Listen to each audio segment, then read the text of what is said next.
Afterwards we have answered the questions or discussed what is the strategy of Russia and how it operationalizes it on the ground, with tactics. We should start the panel, which is the most challenging one. What are the implications for the West?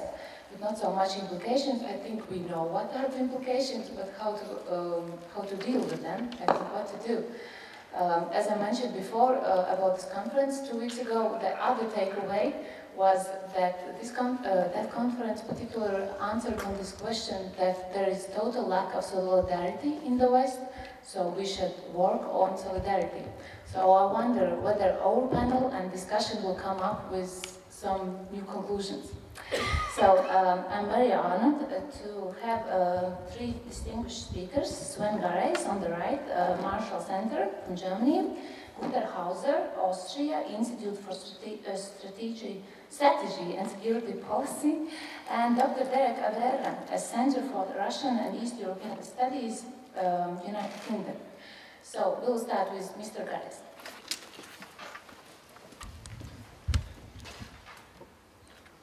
Does this work? Thank you, Nora. Good afternoon, ladies and gentlemen. Again, let me thank the conveners of this wonderful conference for having me here. I feel pleased and honored. First of all, I also have to present this disclaimer. I'm talking here on my own behalf only.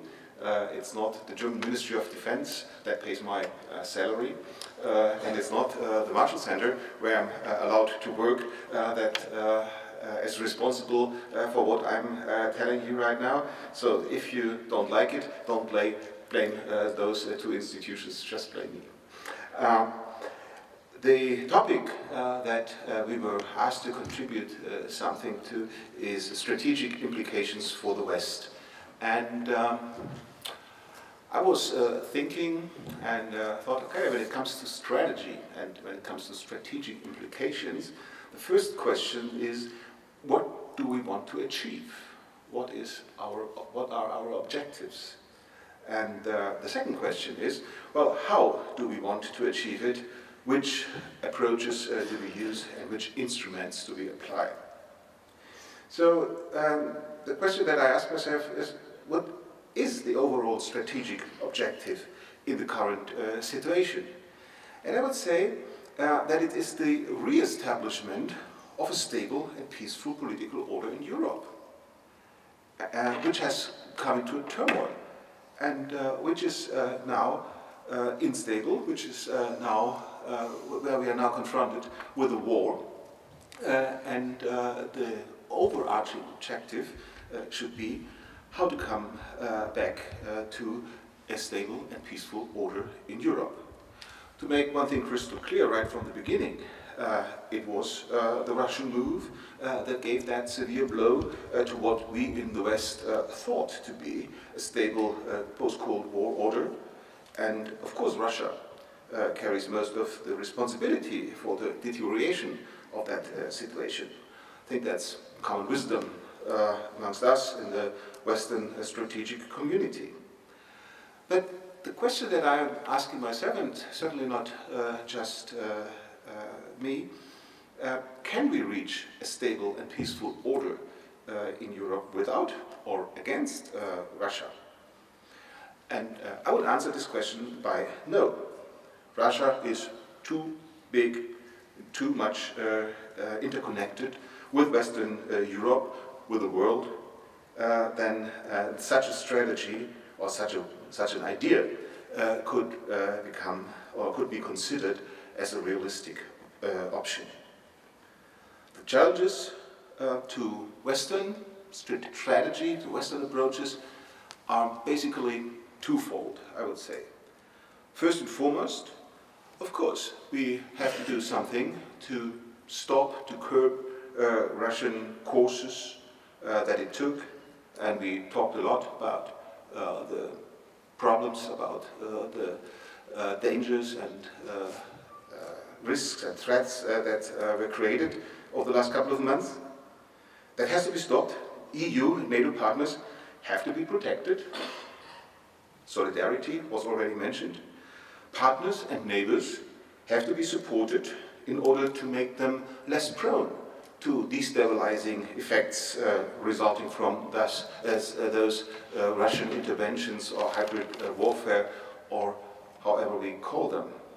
But at the same time, that would be the second, we think we need to keep the door open, allow Russia to get back to more trustful relations, to becoming a constructive element of the continent's political order.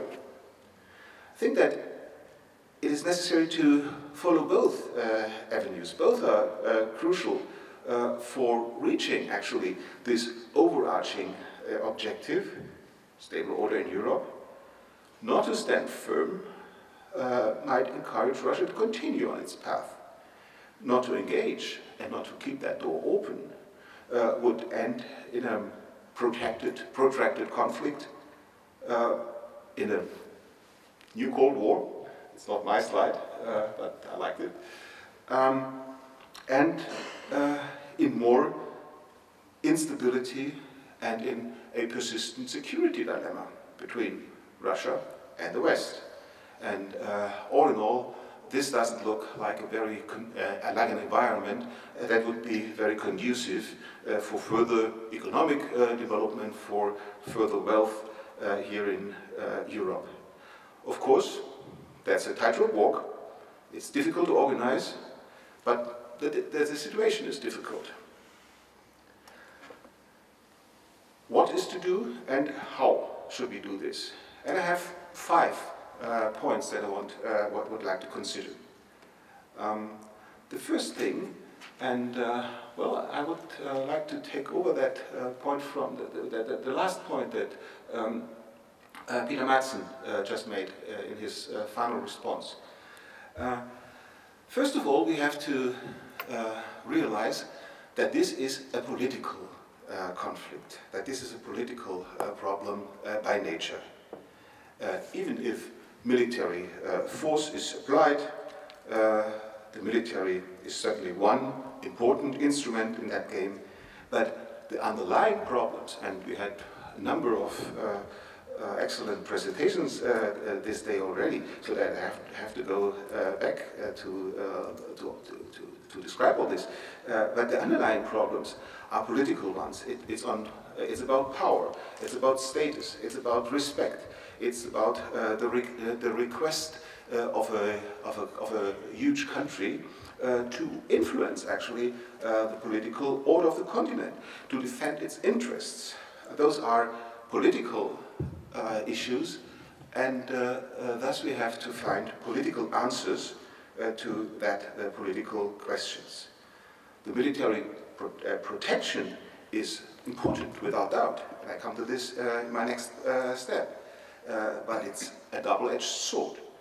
It contains the risk of an escalation and might end up in a vicious circle with the dynamics of its own and with an unclear outcome. And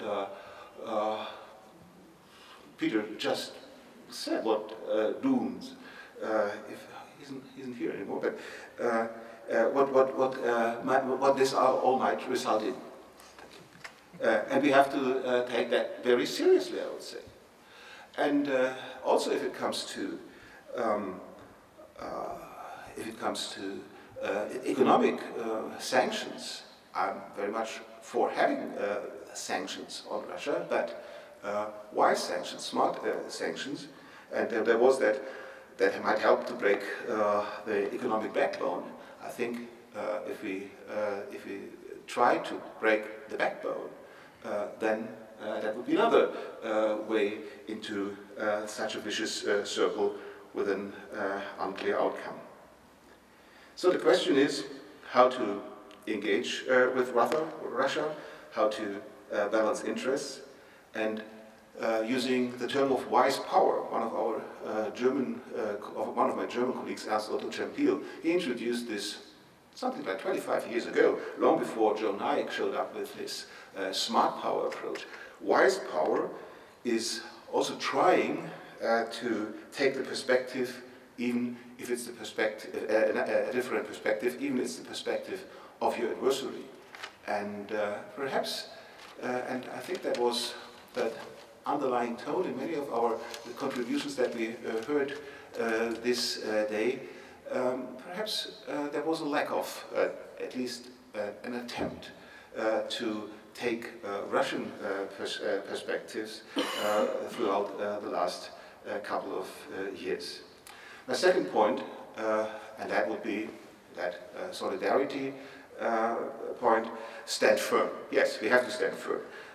We have to make clear that Russia's behavior is not acceptable, it's a breach of international law, and we cannot accept any precedent. And this was crystal clear, and many speakers before made that crystal clear, that we cannot accept this. And so the sanctions that have been imposed on Russia are an instrument to at least make that clear. The sanctions also aiming at reinvigorating and reassuring allies. It's NATO and the European Union that are institutions that are based on solidarity. And it also has to make crystal clear that EU borders, NATO borders, are secure borders. That is a strategic implication from what is going on right now. Curb Russian aggression, yes. Persuade Russia to get back to normalcy. Actually, that is definitely the aim of any sanction, but that's the most difficult task to execute and the most difficult objective to achieve. We also already discussed the problem of reinvigorating allies. That does mean, of course, to stand firm, to give military empowerment and things like that. There is this very high readiness joint task force that was agreed upon. In Wales last month. Actually, the day before yesterday, I was at headquarters, the German headquarters of the German Netherlands Corps that is taking over the first command of this, as far as I know. But again, there are other capabilities that are crucial, and we also talked about this. It's new capacities. I would not say just in the field of information operation, but how to control the narratives, how to execute or exercise sovereignty over the narratives. And I think that we heard, especially in the last panel, that this was a major lack, and that was a major moment of surprise for the West, that we actually did not, and most probably until today, do not fully control the narratives of what's going on in Ukraine and elsewhere. My next point would be, do not escalate. The discussion on NATO membership of Ukraine that was launched by President Poroshenko. I think that's a legitimate move by the president to bring this into play. But this is not an option for today. This is not an option for tomorrow. This is not an option for the foreseeable future. And and the NATO Secretary General assisting him, I don't know whether this was a wise move. Actually, it helps Putin.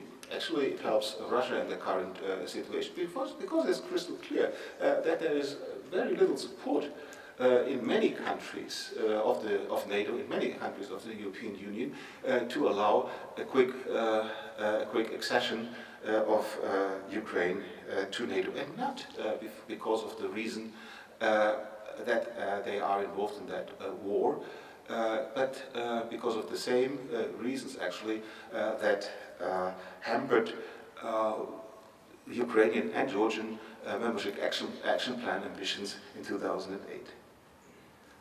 The deployment of forces, the reliance of forces. General Breedlove was quoted already, and the Marshall Center Conference was quoted already. Deterrence, yes, of course. There has to be a certain deterrence. There has to be military preparedness.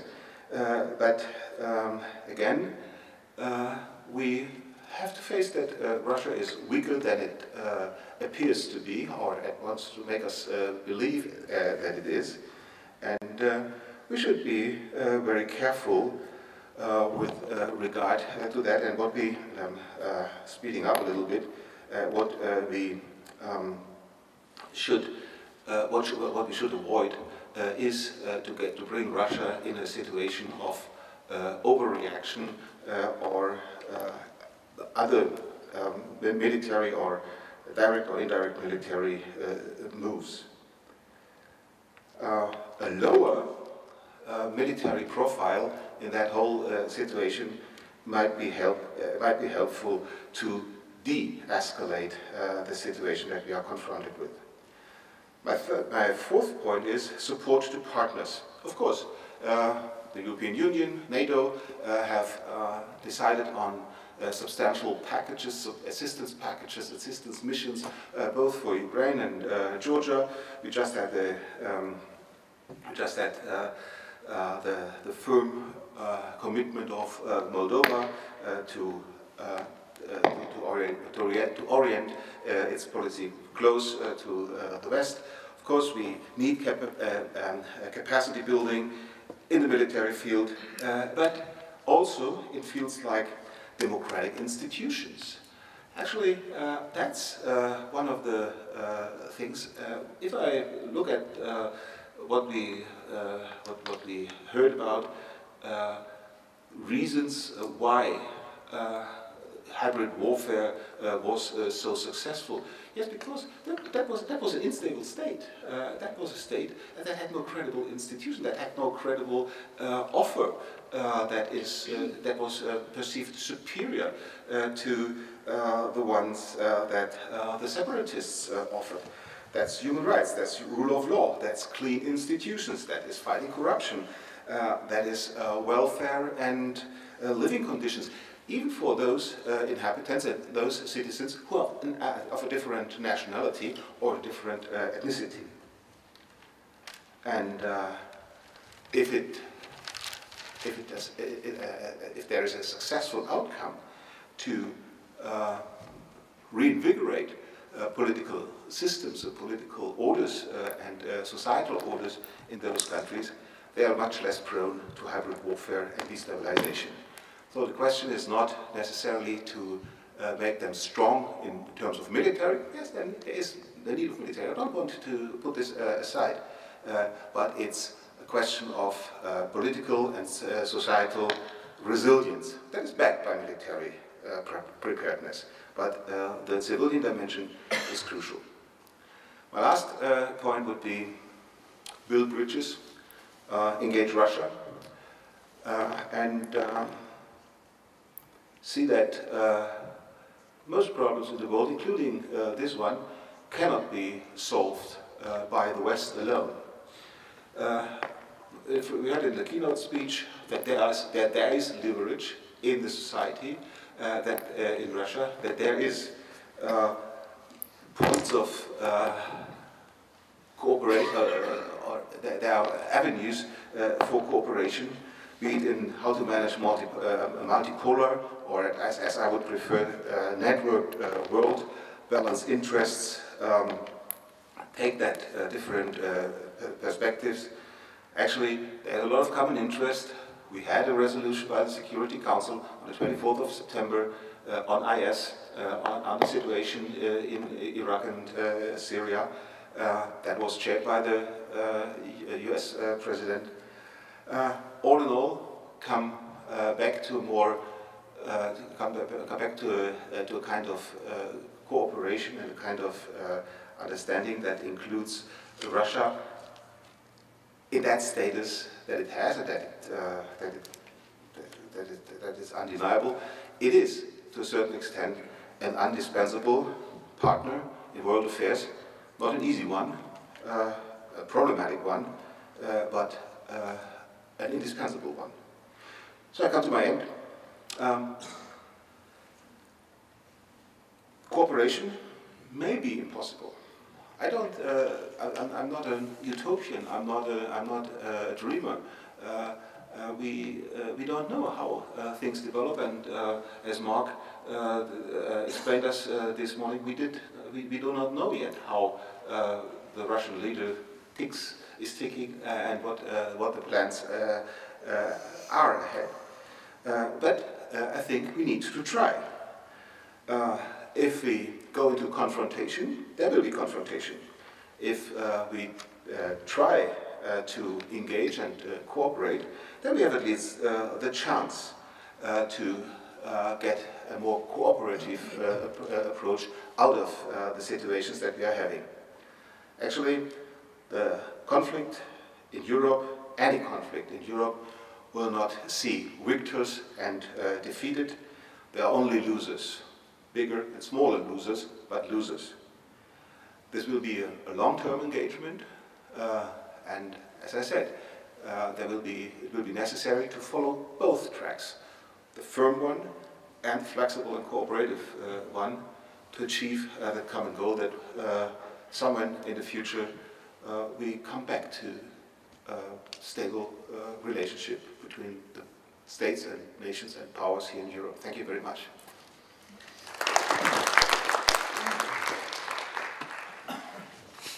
Thank you. Now I give the floor to Dr. Gonzer Hauser. Ladies and gentlemen, good afternoon. It's a pleasure for me to be here. First time in Latvia and Riga, and I enjoy very much the very interesting output of the conference and the brilliant speeches. And also my task was or is to elaborate on European Union, and also on my behalf, it's not the standpoint of the neutral EU member Austria, and not the standpoint of the official standpoint of the Austrian MOD, but it's necessary also to mention the Euro-Asianism of Vladimir Putin. And there was one American historian called Timothy Snyder, and he recently gave an interview in the Austrian newspaper Die Presse, the Press, and he said, Russia wants to destroy the European Union. And I think Orwell was quoted today and tried to imagine the landscapes of 1984 in Eurasia and East Asia is China, and the surroundings. And therefore the EU is demanded more than ever to deepen comprehensive security policy inside and outside the Union. The Russian President Vladimir Putin is keen to show that Russia is not intimidated by any EU sanctions. Also, Chinese and Russian don't take the European Union seriously. Recently, one Chinese told me in Beijing from the military that EU is something strange, it's something like a peaceful community, and said to me, you're living on a different planet.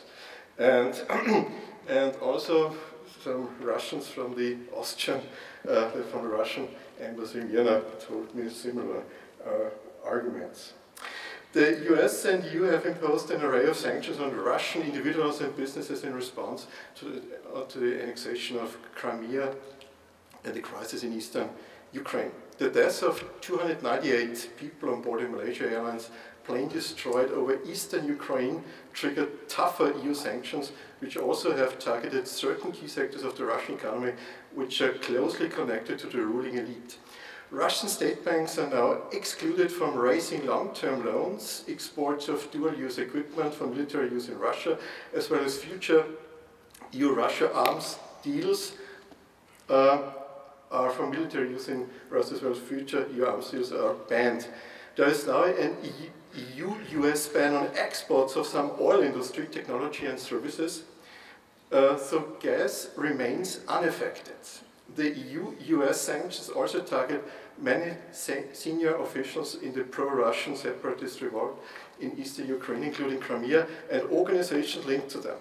Some individuals and institutions, companies and organizations targeted are close to Russian President Vladimir Putin, companies like Bank Rossiya, Sberbank, Kalashnikov, and the armaments industry Almaz Antey. Following the annexation of Crimea, which has accelerated a reassessment of EU's Eastern Partnership And following the ongoing destabilization in eastern Ukraine, the EU must now rethink its relations with Russia. The EU should draw a lesson from its shaky unity, which is constantly being challenged by the national interests of individual states.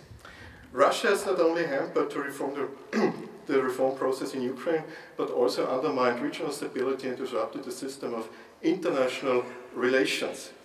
The consequences of this so-called Euro-Asianism have global implications and forces the European Union not only to reconsider the effectiveness of its policy, but also to reflect on the consequences of international law, the implications for a wider Europe, as well as on the EU itself.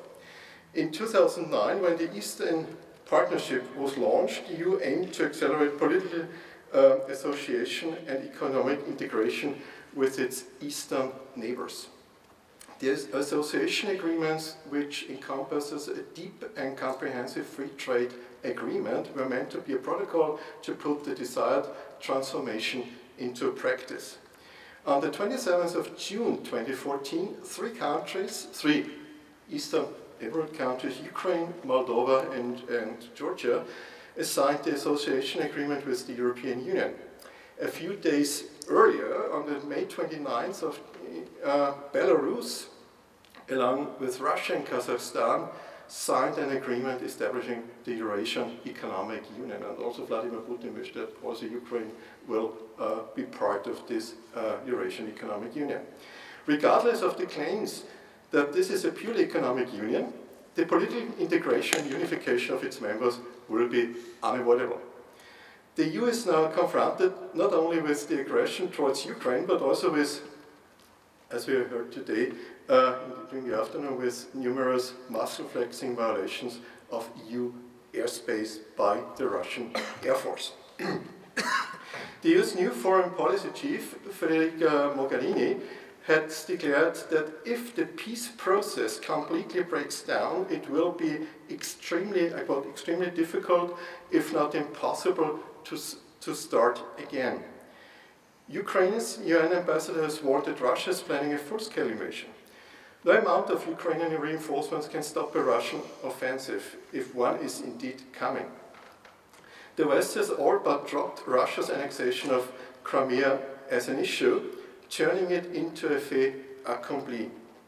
Ukraine may be tempted to try to recapture more rebel territory, in which case Russia could respond by trying to overthrow the government in Kiev.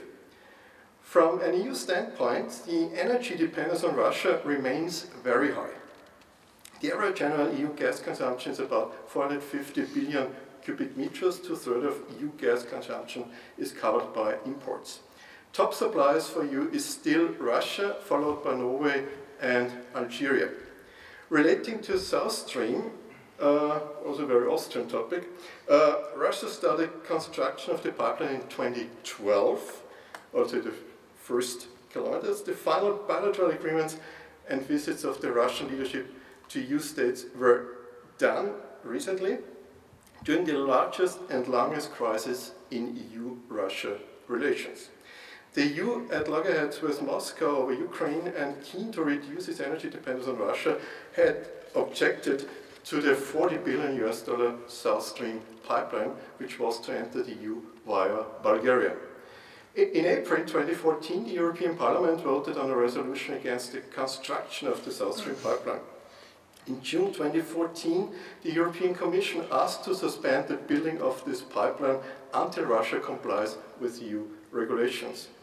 While Bulgaria has followed this proposal, during a state visit to Austria, Vladimir Putin signed a bilateral agreement on South Stream with the Austrian President Heinz Fischer.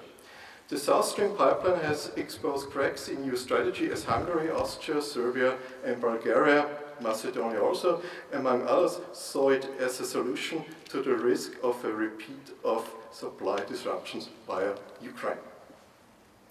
While Brussels and Washington saw the project as entrenching Moscow's energy stranglehold on Europe. On 1st December, Russia scrapped the South Stream pipeline project to supply gas to southern Europe without crossing Ukraine. Citing EU objections and instead named Turkey as its preferred partner for an alternative pipeline with a promise of hefty discounts. Putin accused the EU of denying Bulgaria, heavily dependent on Russian gas, its sovereign rights, and said that blocking the project, I quote, Putin is against Europe's economic interests and is causing damage. So within the EU Commission, yesterday in television, I think it was CNN, the Commissioner for Energy Policy said the EU is trying to continue dialogue with Russia on this issue. And so the energy dependence remains still very, very high. For example, there recently a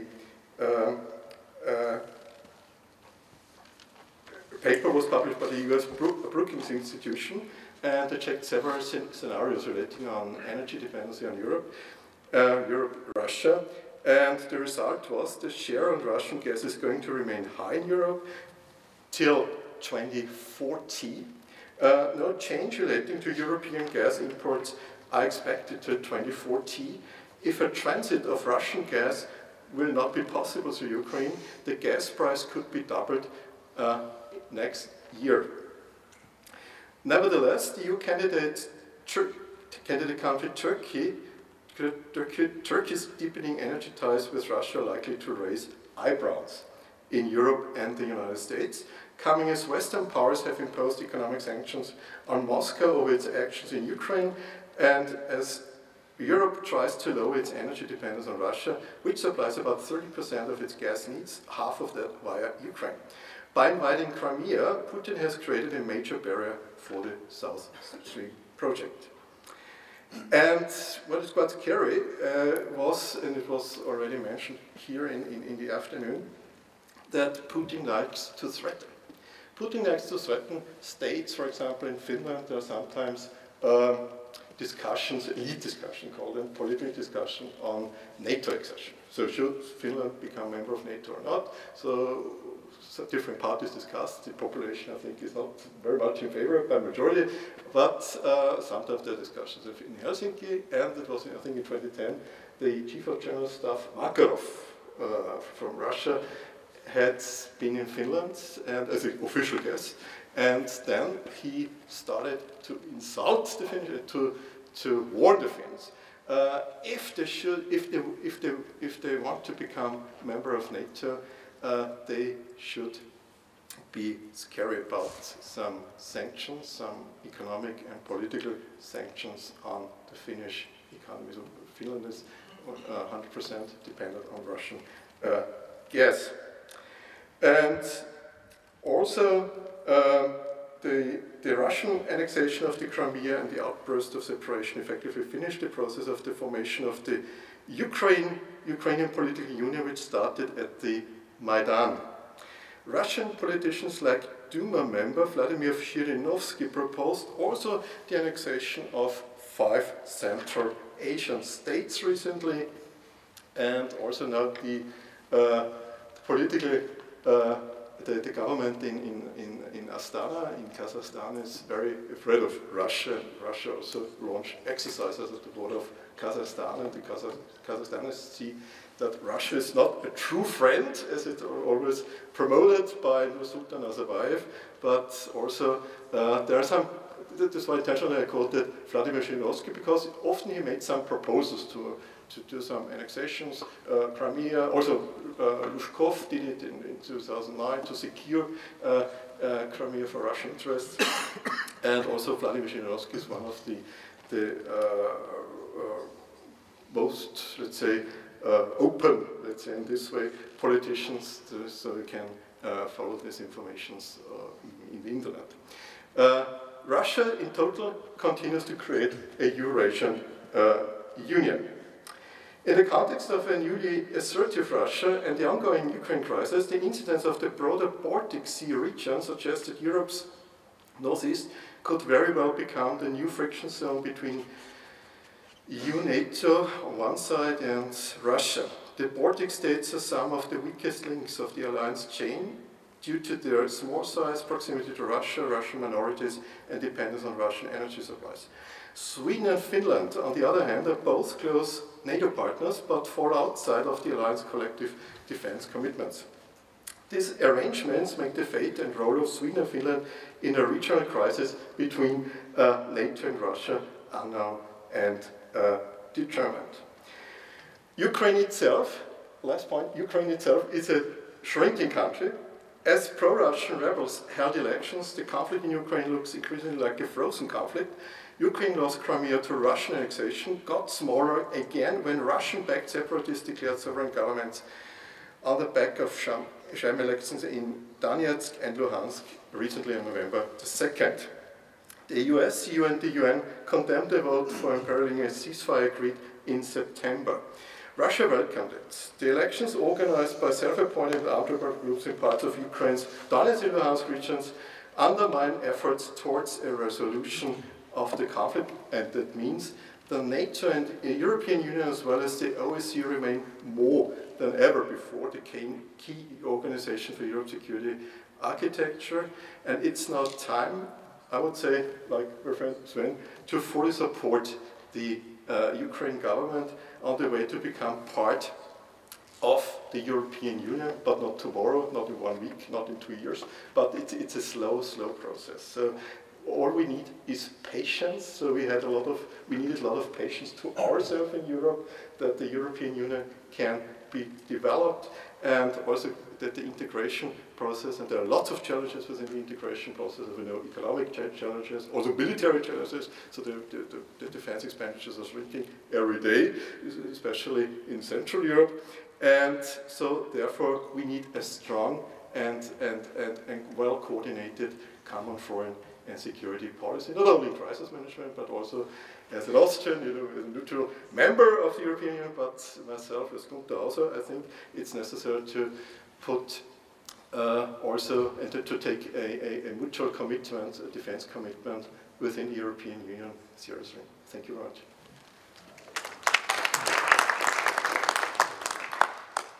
So now, Derek Avere from Center for Russian and East European Studies. He's the author of the pictures, so that you know. Thanks very much. First of all, I'd just like to say that it's actually a slight mistake. We recently had a change of name in the centre. It's now the Centre for Russian, European and Eurasian Studies. So we're looking further east. I'm in the unfortunate position here of following some very interesting papers this afternoon, I think. And also, you are in the unfortunate position in that you probably, what I'm going to say, you've probably heard said by many of the other speakers. But if you'd bear with me, and thanks for hanging around until nearly 5 o'clock. I think the first point to make is that the crisis over Ukraine is a symptom rather than a cause of an ongoing systemic crisis in Euro-Atlantic relations.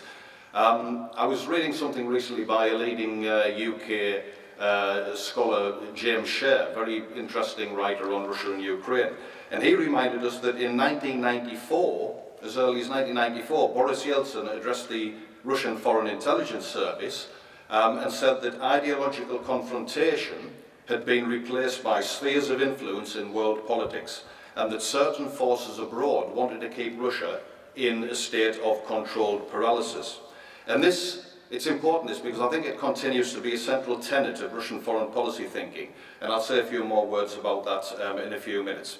In fact, what I think we have now is two crises. First is the internal conflict in Ukraine, which I think is a national tragedy, which will take many years to resolve. And second, mostly what we've been talking about today, a dangerous strategic crisis, fueled by mistrust, which threatens to prompt, or may already have prompted, a paradigm shift in Russia-Western relations.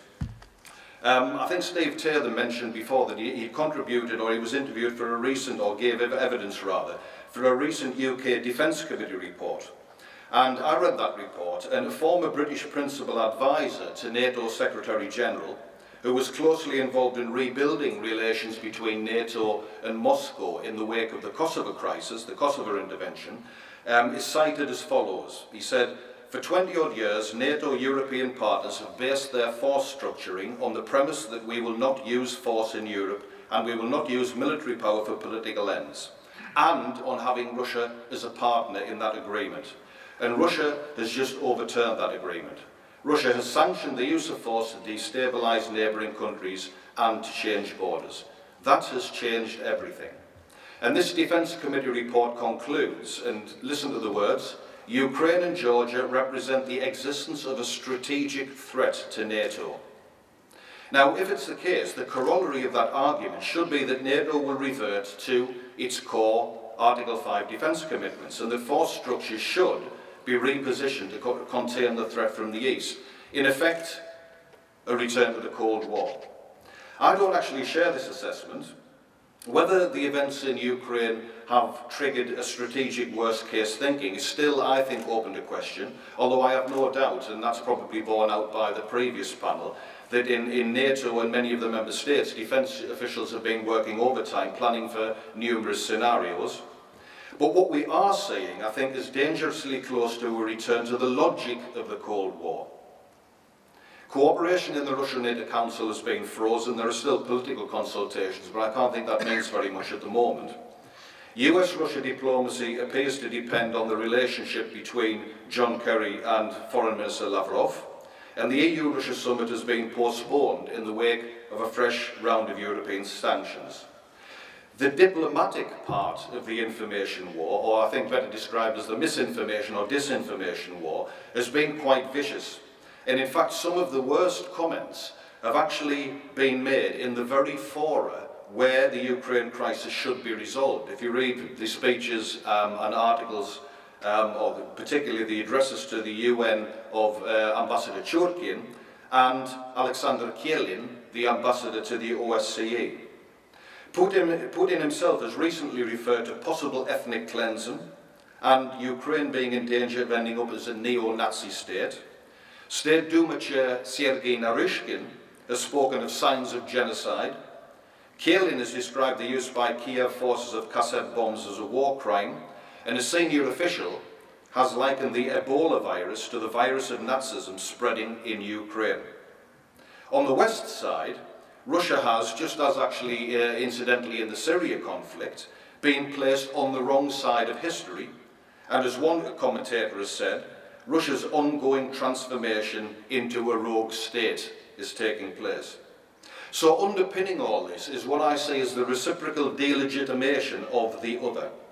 Moscow points not only to NATO and EU enlargement, but to the way the Western liberal democracies have undermined the traditional principles of international law and created double standards in Kosovo, Iraq, Libya and so on, in supporting that fucking lunatic Saakashvili. Foreign Minister Lavrov insists he did not say those words, initiating Euro-ballistic missile defence and then finally provoking and supporting an unconstitutional coup in Kiev, which has unleashed conflict and instability across the Ukraine. The West has frequently questioned the legitimacy of Russia's domestic governance and its position over numerous regional and international issues. Again, this was going on well before the current crisis. I would say from around about 2004 on, from about the time of the colour revolutions, this has just gathered pace and gathered pace. And now there really appears to be no way through this kind of fog, if you like, of mutual recriminations, which is obscuring a clear approach towards setting differences. When I was thinking about this paper, I remembered the book written by Robert Merton in the 1930s, The Law of Unintended Consequences. And the law of unintended consequences has 5 principal causes. First, ignorance makes it impossible to anticipate every eventuality, thereby leading to incomplete analysis. Russia has been low on the West's agenda since the end of the Cold War and has been considered as a partner in a world where power and status, as Sven mentioned earlier on, had seemed virtually obsolete. And we in the West, in Europe, have lost much of the intellectual capital that gave experts and diplomats a deeper understanding of the other side. I find myself asking, where has diplomacy been in recent months?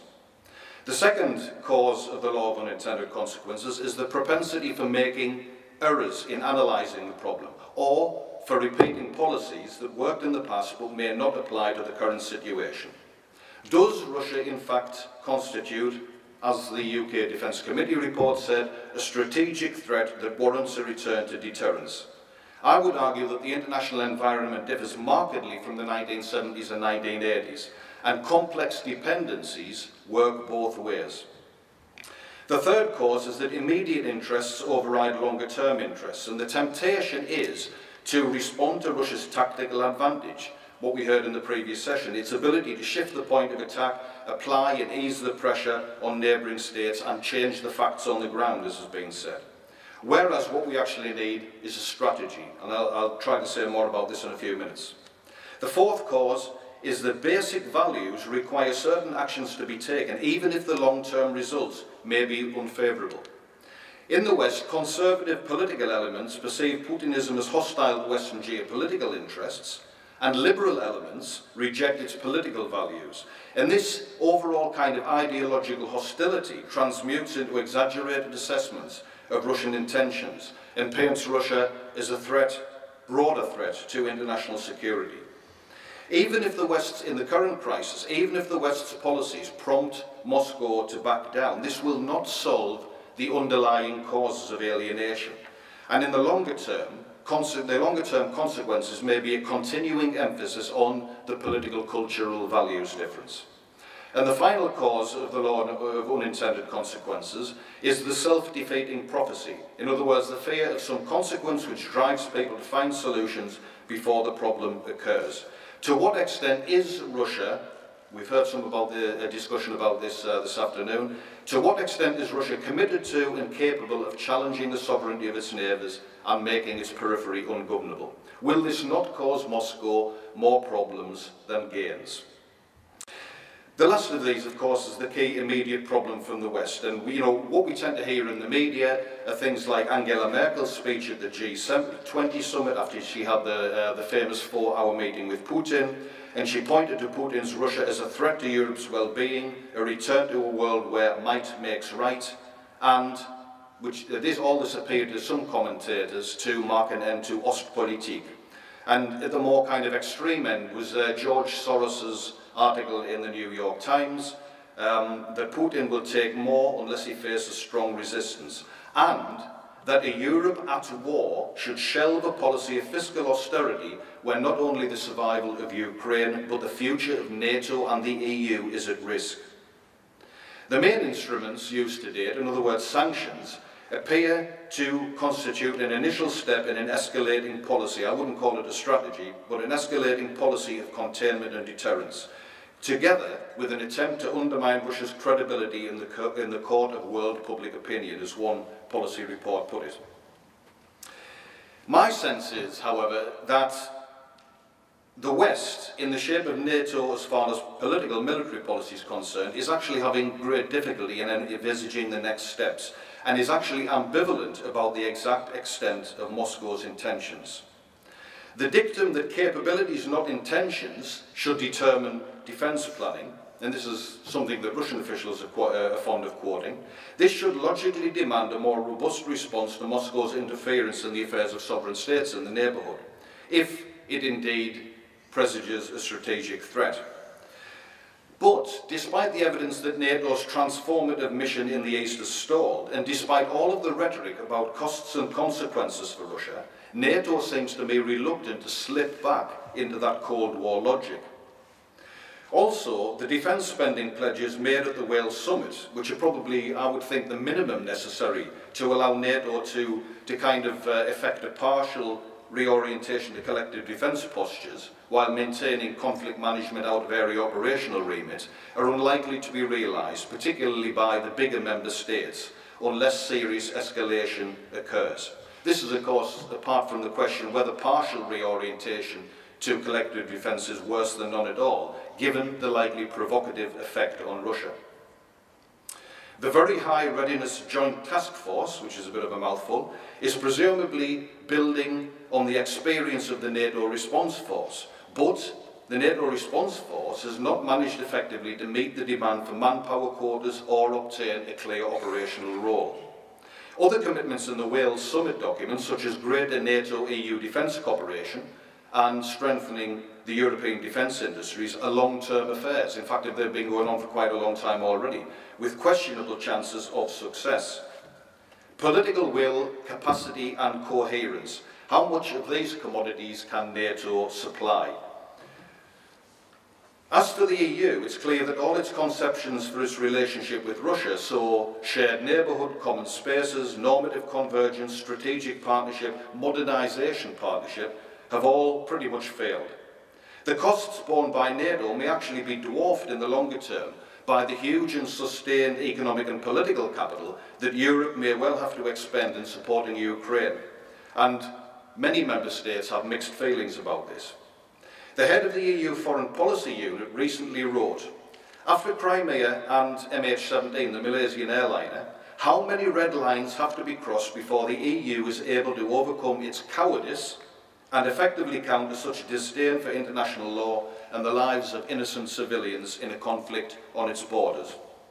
The credibility of the EU as a foreign policy actor is at stake here. But has Europe the cohesion and political will? It seems to me that addressing the longer-term systemic problems in Moscow's relations with the West demands a clearer understanding of broader Russian foreign policy thinking. I don't offer here, this is supposed to be an exchange of ideas, I don't offer any easy policy recommendations. But several points, some of them may be controversial, should be considered. First is that despite perceived attempts by Western organisations to marginalise Russia, or to call in question its core values, Moscow was, for quite a long time, intent on playing by the rules. Although it does and did want the rules to be revisited, notably in the Meseberg Initiative and Medvedev's proposals for a legally binding European Security Treaty. It's only 2 or 3 years since Lavrov was saying that nobody can imagine, even in their worst nightmares, that Russia and NATO would go to war with each other. Second point, notwithstanding Russian multi-vector self-identification as a Eurasian country or even a state looking towards the Asia-Pacific, Moscow's foreign policy narrative still recognises Europe as the key vector in its modernisation, and it arguably in the broader evolution of its foreign policy. Although, obviously, it does claim equality in the relationship, and its views differ from those of the EU as to what marks out what these scholars call European international society. The prospects of an integration of integrations between the EU and the Eurasian Economic Union is constantly talked up in Russian official narratives, although the regulatory implications are inevitably hazy. Third point, sanctions as the first steps in an escalating response, if it's applied to a narrow elite that determines foreign policy, which it is being, this is based on assumptions about the nature of Russia's political system, but applied to oligarchic regimes, they can bolster the kind of state capitalism that Russia has and prompt the transfer of economic resources to key political and business constituencies. For example, the defence industry and the hydrocarbons sector. And there are signs that this is already happening. There's a new mobilisation plan that's recently been introduced by Russia, and there's a lot of talk about import substitution if imports are not being allowed or being sanctioned. And this could produce a kind of quasi-autarkic self-dependence and a radically altered relationship with the global economy. And I don't think anybody wants that. Many Western businesses don't want that. And the fourth point is, despite the information war, the supposed anti-Westernism of Moscow's political elite is not the only, and in fact not the principal element of Russia's perceptions of the international environment. There is, of course, the notion of Russia's return as a great power, a role it can play only if it follows policies independent of foreign influence, if you like, as a regional hegemon, capable of exercising both soft and hard power and acting as a security and a welfare provider to its sphere of interests. But, as Ieva pointed out earlier on, that role is played in the context of what Moscow sees as an anarchic, unpredictable and turbulent international environment, characterised by structural power shifts and a growing tendency to conflict, especially in regions with weak states and ethno-confessional disputes, several of which are on its periphery, or, as with the Middle East and North Africa and Afghanistan, are capable of impacting upon Russia's security interests. And the final argument on the Russian side is this demands collective approaches to security. And in Moscow's eye, the West's key fault is to cling to the idea that joining the club of liberal democracies is the key identifier for legitimate statehood, not recognising that intervention along these lines, in particular where regime change results, often provokes upheaval, as we've seen in North Africa and the Middle East. So finally, if I've got 1 more minute, is that okay? Is that 0 minutes? Okay, 1 more minute, yeah. What process might be set in motion to resolve both the crises? A first step should be, and I think I'd agree here with what was just said before, should be to de-escalate relations between the West and Russia. Deterrence and denial can only work effectively together with strategies of negotiation and, where feasible, a measure of integration into shared security arrangements. The problem, I think, at the moment is to find constituencies in both Moscow and Western capitals with sufficient political will and capacity and empower them to resolve or mitigate the main points of contention. The agenda, both political, military and economic, is huge. The machinery exists. NATO-Russia Council, extensive institutional arrangements between Russia and the European Union, finally the OSCE. But do we have the level of statesmanship that was present in bringing the Cold War to a relatively peaceful close? The alternative to persisting with, and perhaps counterintuitively expanding and rethinking Ostpolitik may well be another generation marked by misperceptions and mistrust. And certainly at my time of life, I really don't want to go through the Cold War again. And just one very quick final point concerning resolving the Ukraine conflict. Without a joint approach, it appears doubtful that any kind of lasting settlement can be reached. But if Europe is seen to be conceding to Russia, the court of public opinion may well voice criticism about appeasement, and the word has already been used, echoing Munich in 1938, or a grand bargain made over the heads of a small nation. But again, there appears to be no feasible alternative in a situation where the West is not prepared to give full security guarantees to Ukraine, or Georgia, or Moldova. Radek Sikorski recently commented that security guarantees that lack credibility are dangerous for the countries that obtain them. And in any case, a weak and divided Ukraine may well provide continuing instability in an already volatile region. So thank you for your attention.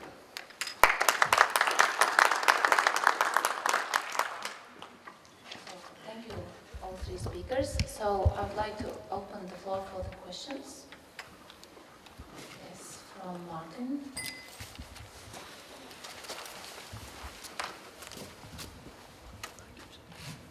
Yes, thank you. I'm Martin Smith from Royal Military Academy Sandhurst. And actually my question is based on a comment you made in your sort of opening remarks, and that I think all our panellists touched on, at least implicitly, and Derek dealt with explicitly. And that is your take-on, one of the takeaways from the previous conference you were referring to, was the marked absence of Western solidarity. And it seems to me that the fundamental problem here is not necessarily a lack of, if you like, empathy and other conditions necessary to generate solidarity. It's a basic institutional problem. NATO across the board and the EU in its foreign and security policy dimensions are obviously intergovernmental international organisations. And the basic problem, in inverted commas if you like, is that there is no consensus of opinion in either as to how to regard Russia post-Ukraine. Is it a partner which has erred, but which can be, with the right combination of sticks and carrots, brought back online again? Is it an actual threat? Is it a potential threat, or is it even an actual threat? Maybe that's already, if you like, gone beyond the pale and needs to be dealt with primarily via a deterrence approach. And it seems to me also, and this is my question to the panel, that not only is there no consensus of opinion amongst EU and NATO members at present, but I can't see how, given the range of opinions about how we regard Russia in fundamental ways amongst the existing membership, how any such essential consensus could be fashioned. And it seems to me, I use the term essential consensus because it seems to me that the kind of solidarity you may be suggesting would be important and desirable in all sorts of ways, unless the members can fashion that sort of essential underpinning consensus, then you're not going to have that kind of essential solidarity either. So how, basically it's an optimistic, pessimistic question, I guess. How optimistic are the members of the panel that any sort of significant enabling underlying consensus as to how we, the West, NATO, the EU, collectively, how we should regard Russia? What are the prospects of that kind of consensus being developed?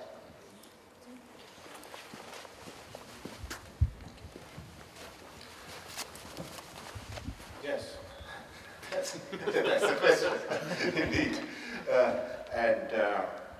Well, actually, I would say that the European Union and NATO, but here especially the European Union, did better than expected in that regard. There is not perhaps an essential consensus, but it's a basic consensus that we have to show some cohesion and solidarity. And I think that the sanctions that already have been mentioned, that the sanctions have fulfilled that function to a certain extent, to display that kind of solidarity and that kind of cohesion. And maybe that in this part the sanctions are much more effective than perhaps in persuading Russia to change its strategy. I think that the fact that the Europeans are more or less in lead in that situation, that is not that much NATO in my assessment, but the Europeans, that they are to a certain extent growing in that while coping with that challenge, and actually try to get to a strategy and try to get to an approach that combines firm standpoints and solidarity, but at the same time negotiation and kind of how to deal with Russia.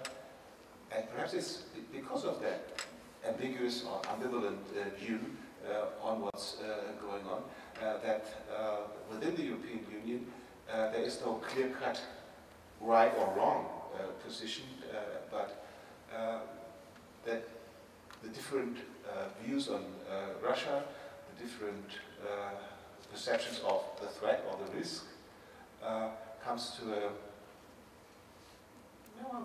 that kind of a two-track strategy, or helps to develop this two-track strategy that I just offered. And in that regard, I would say I'm optimistic that the European Union can move ahead in that direction. But as I said, I'm optimistic. I'm slightly optimistic too, but we have some, not real discussion on the European level, but between think tanks relating to a new European security strategy. So it's pretty an old strategy, 2003, a lot of has changed, and there is at the moment, that means today, the 3rd of December, no real chance of a political output of a new security strategy. So there are some member states that say, well, it's not necessary to create a new European security strategy, and one of the core questions is Russia still a strategic partner? And so Russia is at the moment excluded from the NATO-Russia process, except politically, but it is excluded militarily. And it's okay, and I think it's very important to launch a new dialogue with Russia. But I ask myself if Vladimir Putin is ready for such a dialogue. So As Frank-Walter Steinmeier, the German foreign minister, said, so if 100 times the door will be closed after negotiations, 101st time you try to open the door again. And I think that's the recipe we have in Europe to relaunch talks, and that leads to success in the long term, I think. And I always say don't slam any door. So also for Russia this is important, but that depends on if Russia really wants to get in dialogue with the European Union. If you listen to Putin, you always say the small European Union. Maybe by square kilometers, but it's nearly 4.5 times more population than Russia itself. And Russia is a declining population, and and we are most important clients of Russia relating to energy. And to my mind, we have also some chance to get some more energy or to stabilize North Africa, Libya, for example, Algeria, and also to strengthen people like Bouteflika in Algeria, or his successor, because he's now 85 now, but to invest there, and it could replace energy dependence on Russia. But of course, Russia is part of Europe, in continental sense, and we need Russia, and also Russia needs us. But I don't know. If also, it was mentioned today that the inner circle of Putin don't know Putin very well, and so nobody knows what he's really thinking. And I got the impression that Putin sees himself like Tsar Peter I, and those one came from St. Petersburg, father of St. Petersburg. But who knows what Putin does next? And I got the impression that Putin wants to split Europe, and so we need a strong Europe and to be a serious partner in the eyes also of Russia. Yeah, thanks for the question, Martin. I mean, yeah, the strength of the European Union is the fact that it can deploy a wide range of policy instruments, and it has the kind of capacity to do that. But of course, the weakness is that, between the Commission, the Council, composed of the Member States and Foreign Security Policy for the External Action Service, things seem to take a hell of a long time, decisions to be made and implemented, etc. I would probably agree with Sven, and particularly given the fact that there seems to be a lot of support in Germany, that the EU got its act together in a reasonable way, although maybe cracks are beginning to appear a little bit. I've read quite a bit recently about the differences between Merkel and Steinmeier over exactly how Russia should be dealt with. But I think the problem is, and maybe I'm slightly less optimistic, I don't know, sustaining it means making it a priority, and as I tried to mention in what I said a few minutes ago, empowering and kind of handing responsibility to responsible actors to make decisions. This happens, but it happens very, very slowly, and political solutions tend to take a long time. Can the EU keep up with it, particularly when things seem to be moving so fast, or have moved so fast in the last year, and we don't quite know, nobody, we're all sitting here, we don't really know what's going to happen over the next year or two. If I think there was a serious escalation, which I don't actually foresee, but if there were a serious escalation, I think then, it would really wake people up. As far as NATO's concerned, I mean, I mentioned the UK Defence Committee report saying that the Ukraine crisis was a strategic threat to NATO. This differed quite markedly, I think, from the headline in the Wales Summit document, which said it represents a serious challenge to Europe. I mean, that's quite a big difference, a strategic threat and a serious challenge. I mean, there are other serious challenges. So again, there's obviously within NATO headquarters and probably between the NATO member states, again, some kind of uncertainty and some kind, some maybe unwillingness to face up to the fact that, we may be facing a serious crisis in the future, I think, not necessarily now. But just to pick up on something that Gunther said, a question in response to a question, is Putin ready to start to talk? At the moment, everything I read indicates that we're going to have another year or two of this, certainly. This kind of like very hard-line kind of semi-militaristic, nationalistic, Russia is great, nobody can touch us kind of thing. But the Russian political and business elites are not homogenous. Okay, there are very, very few out-and-out liberals left. They were kind of marginalised years ago, and former liberals began to change their views into more kind of mainstream centrist views. You know, there are very few out-and-out liberals left. But, as I say, the elite is not homogenous, and also the Putin system is not impervious to public opinion. You remember about 3 years ago when he tried to make certain changes to the welfare system, and there were big demonstrations, and Putin had to back down then. Now, in a couple of years, if the sanctions and the current, you know, the fall in the value of the ruble continues, then Putin is going to have a hell of a job balancing security and welfare. Yeah? Part of Putin's strength, I was saying to somebody earlier on, is that he is perceived as being able to deliver not only security, but welfare. Now, if he tries to make changes to the welfare system in order to beef up the Russian armed forces at a time when really the money isn't there, then I think he's going to have trouble. Russia isn't the same country as it was 30 years ago. And I think we have to recognise some of these things and take it on board. You know, a return to the Cold War, as I say, Cold War logic maybe, but a return to the Cold War is impossible. It's a different world. That's my view.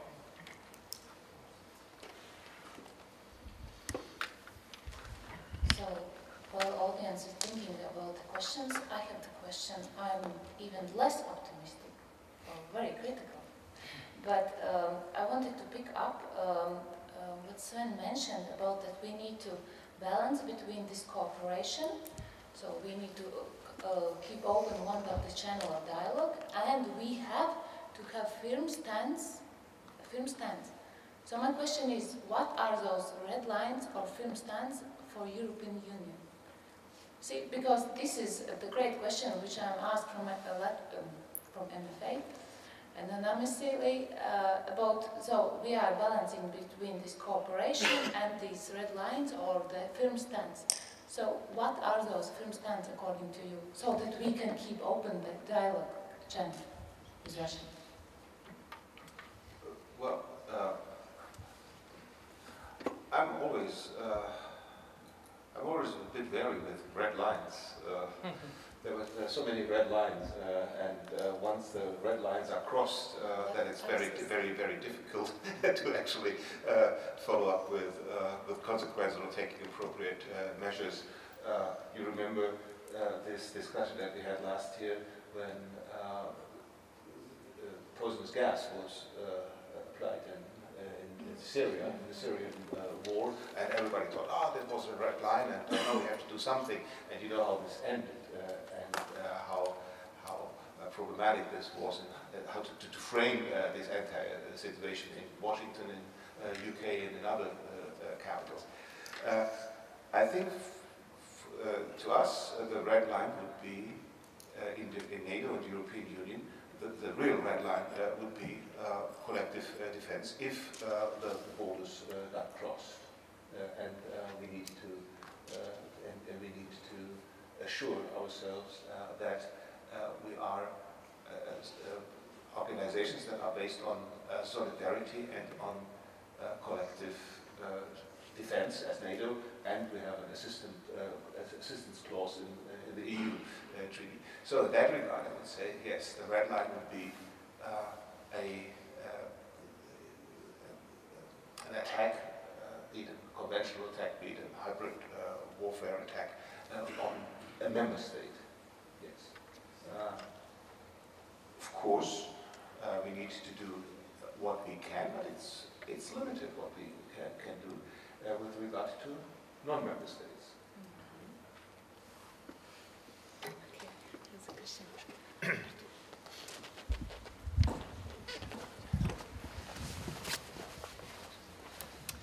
Janis Kajwicz, Latvian MOD.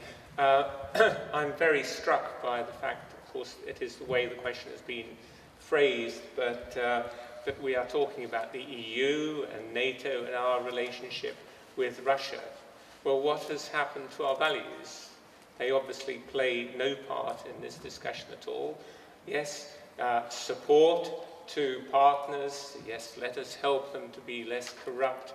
But after all, if we are going to say, yes, stand firm for ourselves and our red lines, but keep the discussion going with Russia, and I don't disagree with that in principle, then the almost inevitable result of that is going to be that we will have spheres of influence. In other words, Russia, as it is, will slowly, gradually manage to gobble up the influence to the east of our red line, and we will end up with certainly not a new Cold War. I entirely agree that the chances of going back to the Cold War are well and truly buried, because during the Cold War there were rules. The USSR was adhering to rules. Those rules have been thrown out, they've been ripped up, and yet we are talking about how we should look after ourselves. If we don't return, I'm sorry to preach, but if we don't return to the values that the European Union and indeed NATO stand for, then those in due course will be destroyed from within, and that means that we have got to accept that there is a certain degree of responsibility, and we shouldn't simply let the Eastern Partnership fall into Putin's lap. Before that, Jim also had a question, and that will close. This is about the red line business in Syria. There's 2 points that people ought to keep in mind. The first is, we did not launch an attack on Syria because there was a lot of ambiguity about where the gas came from. British intelligence demonstrated pretty conclusively that it was not Assad's gas that was actually used, it was somebody else's. And the second thing is, we got the gas out of Syria, which is ought to be the ultimate objective anyway. So I agree we shouldn't make promises we don't keep, but we didn't keep that one for good reasons. I feel an obligation to defend Obama, since everybody likes to slag on him. I just felt I felt kind of an obligation to defend the poor guy. Anyway, that's the poor guy. Yes, thank you for that. Again, red lines is a difficult business. I would highlight that. With regard to the values, I think you're perfectly right. We have to do something, and we should support our partners in the European neighborhood, and we should do our best and utmost to strengthen, as I proposed in my talk, to strengthen their institutions and to create political and help to create. There's very limited scope for helping them from outside. I would say, but to help to create political systems that adhere to those values, and this is democratic, rule of law, human rights, no corruption, you name all those issues, and try to develop into political systems that would be eligible for closer relationship with the European Union, or even, though I don't see this for the foreseeable future, to even become members of this value kind of organization. But the first thing is that, in my views, that there is still a process, and it is ongoing, and assist them in that regard, help them to create such strong institutions. That's the way ahead, I would say, and that would make them less prone to those destabilizing effects. Well, there is a difference, call it realpolitik, call it a bit cynical, but there is a difference between those who are already in the club and those who are still outside for whatever reasons. We should not forget them, we should do our best and utmost, but it's a difference of being in European Union and NATO, and of being a partner to the European Union and NATO. Okay, thank you. Relating to values is very interesting. As I said, the values which are defined at Article 21 of the Lisbon Treaty. And so, for one purpose, I'm thankful to Mr. Putin. He brought Ukraine much more closer to the West. So the most of the part of Ukraine is now on the way to the West. And in the association agreement, so there are the values are defined, and also the Ukrainians are, let's say, forced to liberate the state itself, and also to decentralize the state, and also to recognize ethnic groups.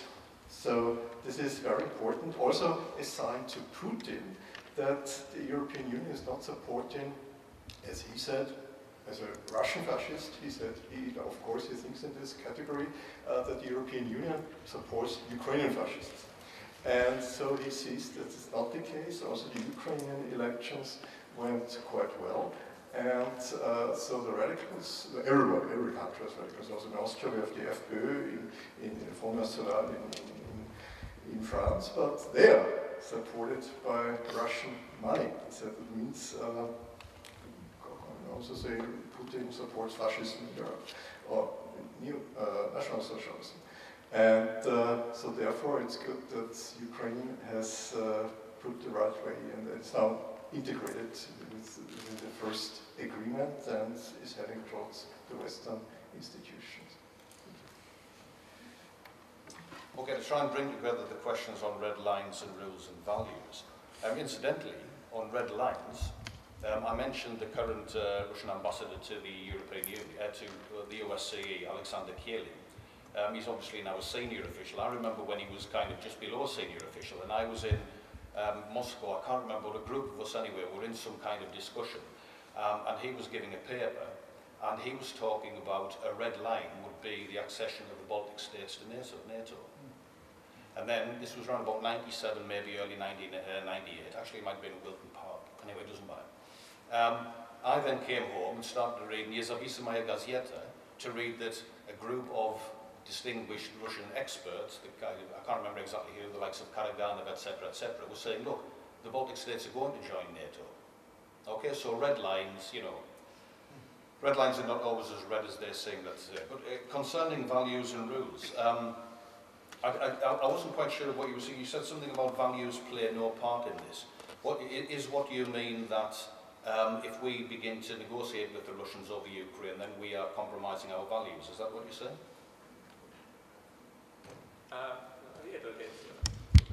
Just a yes or no? No, I don't think it's quite as simple as that. I think that our role is to help these countries, which are not yet members of our club, to be able to reach those values which we have ourselves. If we fail to do that, we fail to live up to our own values, and that may well destroy us from inside. And we see this very clearly with 40% for Marine in France and some other examples which have been mentioned before. Okay, I don't think anybody here would disagree with that. But the problem is, at the same time as trying to maintain values, you have to begin to talk to the other side. I mentioned Ostpolitik in my talk. Ostpolitik was, and don't forget, this was confronting a far greater, more dangerous opponent in the form of the Soviet Union. And I'm not just talking about militarily, I'm talking about ideologically, than we have at the moment in the shape of Putin's Russia. Ostpolitik in no way, when we used to talk to the Russians, when Willy Brandt first started to talk to the Russians, was in no way conceding our values. In fact, in many respects, it was firmly founded on the values of the Western democracies, and said, look, this is what we think, what we're prepared to talk to you. As far as rules is concerned, you mentioned the rules have been ripped up. Okay. I mean, in no way do I defend the Russians over Ukraine, quite the opposite. But rules and values are not the same thing. And of course, if you say that to a Russian, the Russian will immediately come back and say, what about the West overturning rules? Yeah? In Iraq, in Libya, and they would have done the same in Syria last year.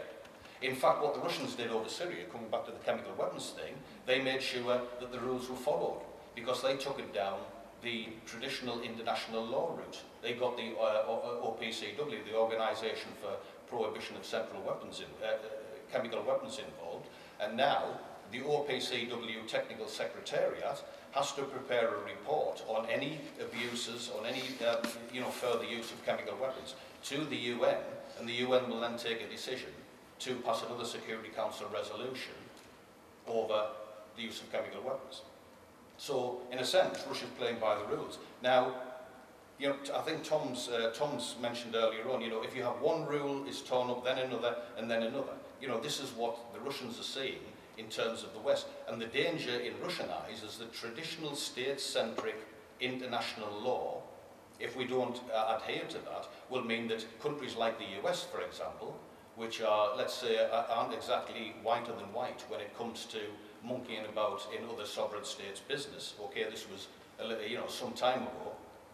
Then they could quite easily begin to overturn the rules again and again, such as Iraq. And don't forget, Russia has the diplomatic support of quite a lot of members of the UN Security Council. Okay, a few of the Western liberal democracies. But Russia, I'm not saying Russia speaks on behalf of a kind of second world, but nevertheless, India, Brazil, China, over the whole business of humanitarian intervention, responsibility to protect, etc., supports Russia. Or they are developing their own kind of concept.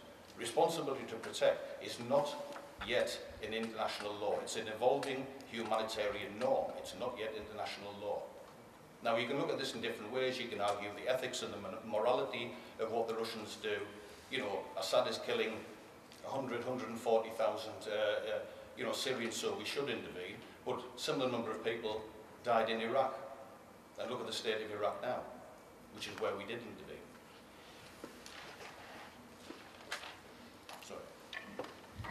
So then, I'm closing the panel. Thank you so much, all three panelists, for their presentations in depth. I know that the assessment, as usual, when it's a panel about EU or NATO, well, typically for EU, then it's a bit bleak. Some optimistic, some pessimistic thoughts are expressed, but the strong point of the Westerners is we are self-critical, and if we're self-critical, it eventually leads to some common sense and something good to be developed. So I would like to ask you all the warm applauses to our panelists. And I'd like to ask Jim Spelling to give his concluding remarks and close the conference. Yes? Is it on? Nope. No? Okay. Is it on now? Yeah. Now, yeah. Right there. Well, I'd like to thank you all for sticking around after a very long day, and I'd like to thank the organizers for having invited me to this meeting. It's been extraordinarily informative for me, and I've learned quite a bit. And hopefully I can make a similar contribution to your kind of pool of knowledge, or at least offer some interesting ideas about what's going on today. The thing that I think for me stands out is that Russian foreign policy really reflects the ambitions of a dissatisfied or revisionist power, and it's not much more or less than that in my view. Arguably, the Russians would like to return, and this is grammatically incorrect, I'm afraid. It should be antebellum frigo. But in any event, I think what they want to do is return to a limited Cold War status quo, at least with respect to territory and political influence. And I think they've been doing this through an effort to extend their defense perimeter via two mechanisms that the British used to great effect during the 19th century. The first is through the mechanisms of informal empire, which is indirect control through asymmetrical economic interactions or dependence, as well as political influence, as well as formal empire, which has taken the term or the form of annexations of territory and or the on-the-ground presence of Russian political activists. There's also been, I think, an effort to balance American power. They've done so tacitly and explicitly with the Chinese. And I think the two biggest issues that the Russians and Chinese are interested in is firstly to blunt U.S. force projection capabilities to keep them primarily out of their backyards. And secondly, I think they want to change the rules of the game, because many of the rules are directed towards the welfare of the West. They were written in our interest, and those interests collide with those of the Russians and the Chinese. And I think the clearest example of that is the law of the sea. And the Chinese and the Russians would both like to extend territorial waters to the exclusive economic zone, which is 250 miles. We want to keep it at 12 miles, which allows us then to police the global oceans. And that's a conflict that, once again, if you buy into positive international law, the only reason we have a 12-mile limit is because we've been enforcing it, not because it's the appropriate distance, and therefore that's something that's going to be a long-term problem. I think the third thing the Russians are seeking to do, and have always tried to do, is weaken NATO's credibility as a collective defense organization.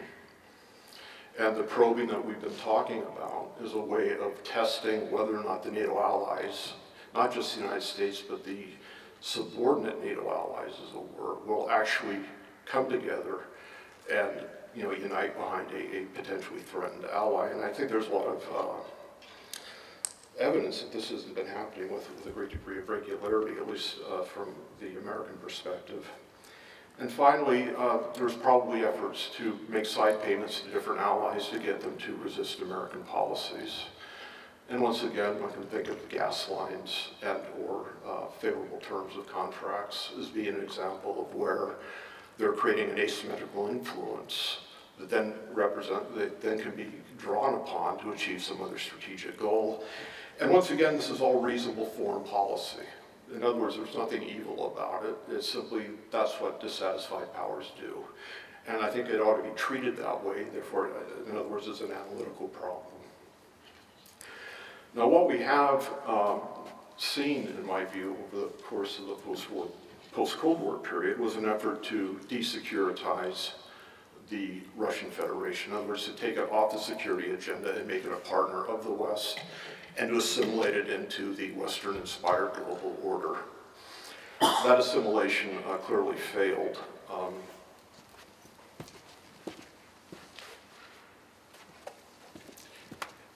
And because of Russian actions, we now are entered into a process of the re-securitization of Russia as a security threat. In other words, it has gone from being a potential partner and solution to the problem to being actually one of the problems that we have to deal with. Now, Mark Webber and I are addressing this issue of securitization and looking at NATO as an institution of securitization. And we're going to analyze it through these three questions. However, the first two are of theoretical interest, and the second one, I think, is of practical interest, and is the one that I'd like to investigate at some length today.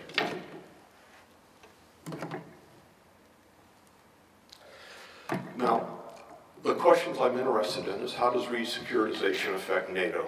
What does it mean for us, and what can NATO actually do? And is the Russian threat going to be one threat too many? And will it fundamentally change what NATO can and ought to be doing? And will it actually make the alliance better off in terms of cohesion or worse off? And there are 5 things I think are worth discussing. The first is alliance cohesion. And the question there really is whether or not the Russian activities in Crimea, in the separatist conflicts in eastern Ukraine, the Russo-Georgian War, have these things created a kind of a remembrance that in fact NATO has a function, which is collective defense, and that we do face threats along our border. And for some states, I believe that that is the case. We do believe that Russia may be a threat. We do need to attend to collective defense. And others believe that perhaps it's not our problem. And I suspect the further you get away from the Russian border, the less you think it's going to be a problem. There'll be an alternative, easy solution to it. I'm not certain that that's the case, that there will be an easy solution to it. I'm not sure that we can accommodate the Russians. But on the other hand, I think we need to be sure that we can arrange a kind of an allied response that keeps us from turning on one another, and then thereby debases the Article 5 clause, which, after all, isn't as strong as a lot of people think. I've been told by a lawyer that a condolence card in the event of an invasion would meet the letter of the treaty. So in event if say Latvia were invaded, you could get a sympathy card from Germany, and that would be the alpha and the omega of their contribution to your collective defense, or any other country, including my own. The second question that I think needs to be addressed is, have these developments actually stiffened our resolve about Russia and its demands in the European security order? Or has it merely provided an opportunity for a rhetorical papering over of existing conflicts about what Russia ought to be and what we ought to do about it? And I fear that it's the latter rather than the former. I think it's been a way for us to agree about a lot without actually doing anything about it. The second problem is the asymmetry of ambition that exists within the alliance between the United States and the Europeans, and then within Europe itself. The United States is clearly interested in global order and maintaining global order and creating an order, sustaining an order that is in the American interest. The European allies, there are a few of them that are interested in global order, and I think the French and the British are the two that are most, I think, credibly interested in global order. And the remainder of the Europeans are primarily interested in the neighborhood and in low-intensity warfare operations, or merely peacekeeping, rather than even peace enforcing. And that difference or that asymmetry of ambition then has a major impact on whether or not the allies can actually cohere as a military alliance and meet all the kinds of challenges that we've identified in successive strategy documents. The biggest problem, however, is defense expenditures, and that can be decomposed into two parts. The first are the resources available, and the second are the priorities given to different kinds of military capabilities. The constraints are fairly formidable, and I don't see any easy way to overcome them, and for that reason I'm very pessimistic about NATO's future. The first resource constraint is the overhang from the financial neo-crises that have occurred. There's been sluggish economic growth. There is an austerity mentality which is limiting budget expenditures, both in terms of the amount of debt countries can take on as well as their annual fiscal deficits. And defense is always an easy target. And part of that has to do with the nature of our societies and the emphasis on the social welfare state. And that is something that we have decided is a value of of our societies. And as such, we can't give it up. And that then creates kind of a momentum for defense cuts.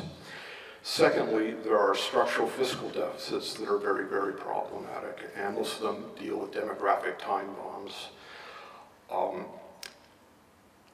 There's the assumption made by the IMF that by 2060, there will have to be a 4 to 5% greater amount of GDP devoted to social welfare and pensions than there are today, which is about 3 times defense expenditures today. So that's inevitably going to impact defense because people need their welfare and they need their pensions, and by that I mean healthcare and everything else. The second big issue is debt service.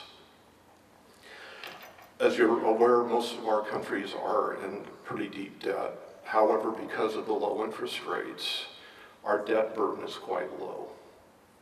And that's because they're between 0 and about 0.7% for the major countries. If and when we return to the norm of about 3%, it's estimated that about 40% of American tax income will be given to debt service, which means we'll have to finance the rest of our budget with additional debt, and that's very problematic. And once again, defense will become a target. In fact, there's a projection that U.S. defense expenditures will drop to 2.4, which is marginally acceptable even in our own eyes, but it's an economic matter. That may be all we can able to afford, and of course the Europeans are going to decline even further for this very same reasons. Another issue is the rising cost of weapons systems. My own view is America is pricing its allies out of the market. If interoperability is critical, you need then the same kit. and the kit just costs too much. You can't buy enough to actually do a credible job militarily. So in a way, America ought to at least give hardware away so their allies can actually fight with them if they're so inclined, but that's also off the table for political reasons. The final resource constraint is mobilization and extraction.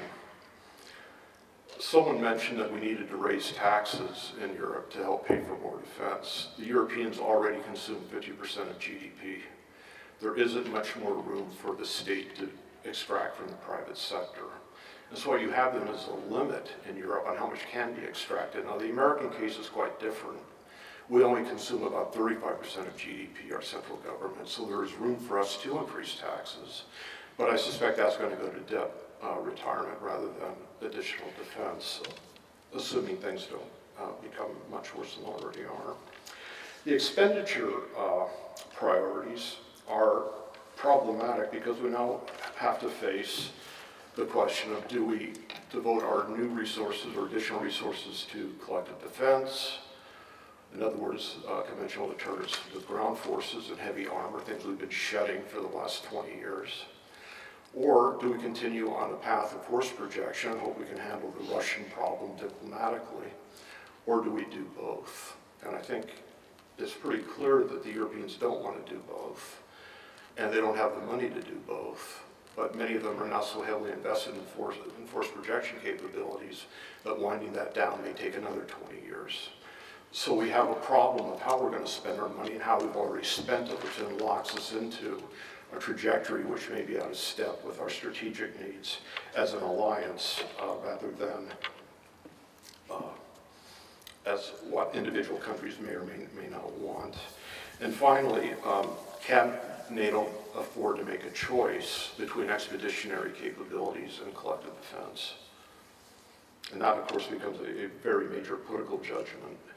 And it's clear to me, at least, that the United States would like NATO to continue to have a global role, or at least seek to have a global role. And the Europeans, I suspect, are probably going to want to become more interested in collective defense. And if I were in Latvia or Hungary or Romania or Bulgaria, I would want collective defense as well. Expeditionary capabilities really aren't your problem, but they are ours. That then brings us to the problem of assurance and reassurance. And this is the diplomatic dimension of NATO, I think. The first problem we face is how do we reassure the exposed members of the alliance that the Article 5 guarantee is in fact credible and will be acted upon without hesitation? At the same time, how do we assure the Russians that we do want them in the Western order, we do want to assimilate them, we do want them to be partners? And the big questions, are those two things fatally contradictory or at least in opposition to one another? And it would appear that they may be. And that then becomes a major kind of diplomatic strategic problem for the United States as well as the rest of you, but I'm thinking of it in terms of global order. And for us, it's I think, a somewhat more pressing issue. A final part of the assurance-reassurance problem is the United States' inability or ability to depend on its allies outside of the Euro-Atlantic area. And there was a big fear that Europe would face regional abandonment and global entrapment, but I think it's going to be the opposite, which is there will be global abandonment of the United States and regional entrapment. And once again, that's probably something that we would accept because we're in Europe after all for our own self-interest. But it's not going to make the process of bringing the alliance together any easier. And the final issue is the security dilemma and how intense is it. The question is, are we going to enter into sort of a death spiral? We'll initiate a new arms race if things get too worse, or is there some way to stop it from occurring? And if we can't do that, do we then create a Cold War context? In other words, the logic of a Cold War without the ideology? Now, that may not necessarily be as actually dangerous as an ideologically driven death spiral, but it's still a death spiral, and it's something I think we need to think about. I think NATO's futures are are many. There are at least 4 of them, and I think there are 2 independent variables that we need to worry about. This is kind of political science-y, so I apologize to everyone in advance. But I think strategic cohesion will have a big impact on the direction of the alliance, and the fiscal position will determine what we can and cannot do, independent of what we want to do. In other words, we are facing a constraint, and that constraint does not have any agency. We're simply stuck with, with the resources at hand. And it's going to affect NATO in 3 dimensions. The first has to do with the coherence of the alliance in terms of level of ambition. It would be nice if we all wanted to do the same thing, because then we would be able to achieve interoperable forces and also be able to depend upon one another when we had a crisis to cope with. The second issue is how important is NATO to you to achieve your security goals. So once again, that depends on what you think NATO ought to be doing and where you think NATO ought to operate. And capability is simply the idea of what can the armed forces do. Now, what I have here are these sort of 4 futures.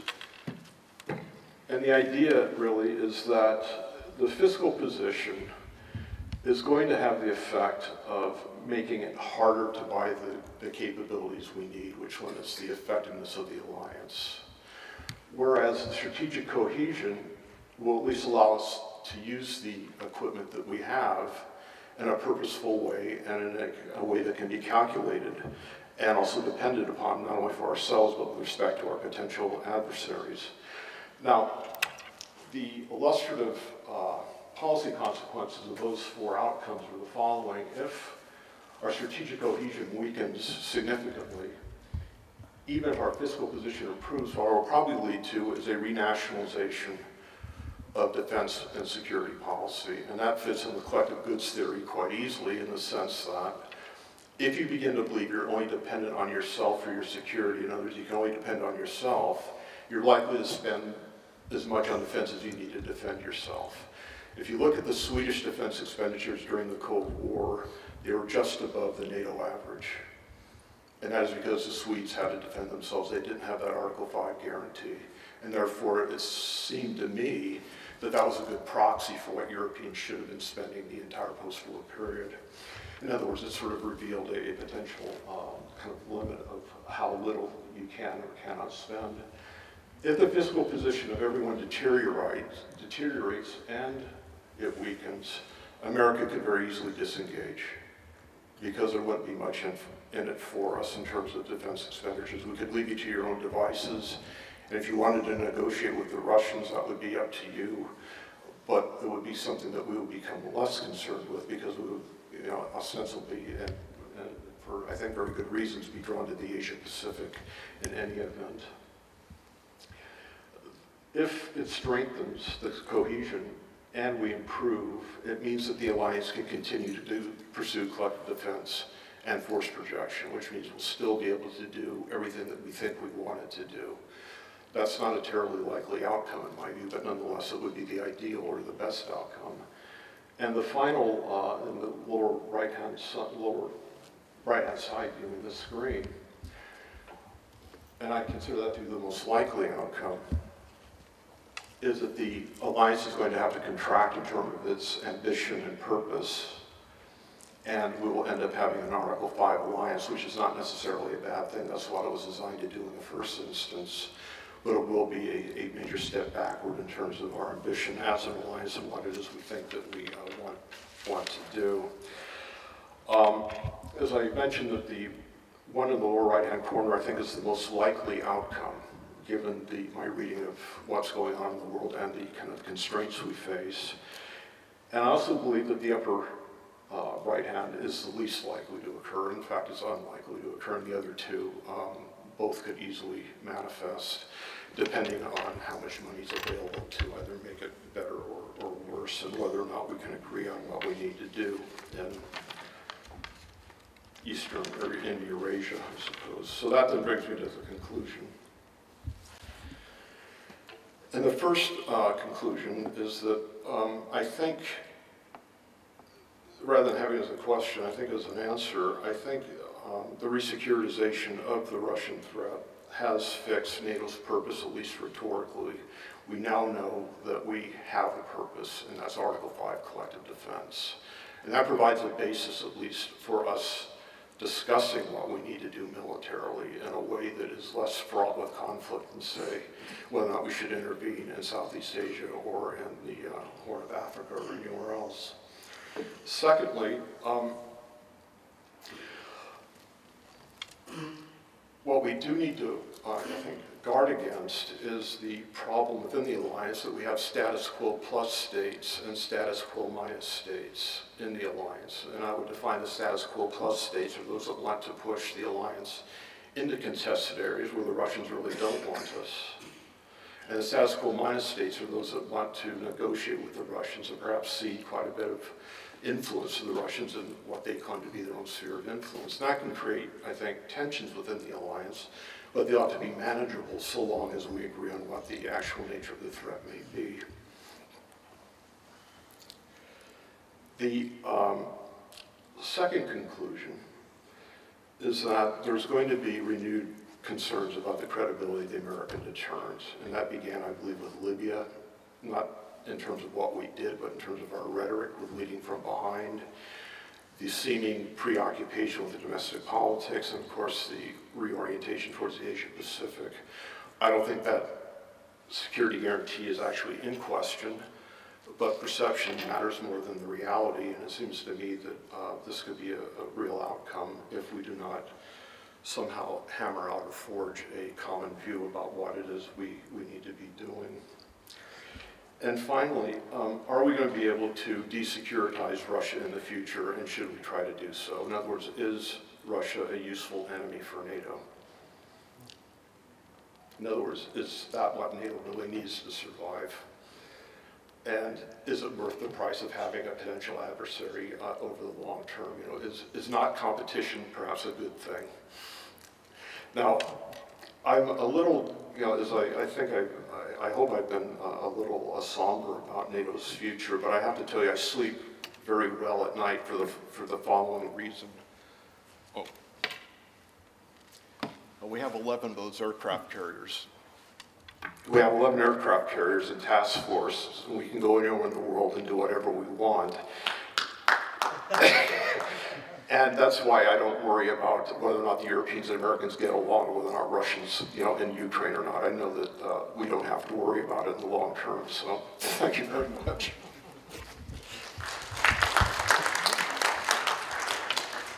Okay.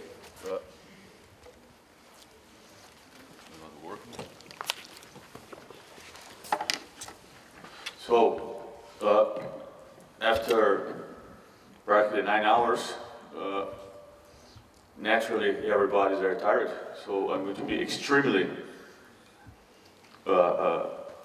quick. So, thank you very much for all panelists that coming to join us here in Riga. Thank you very much for the audience.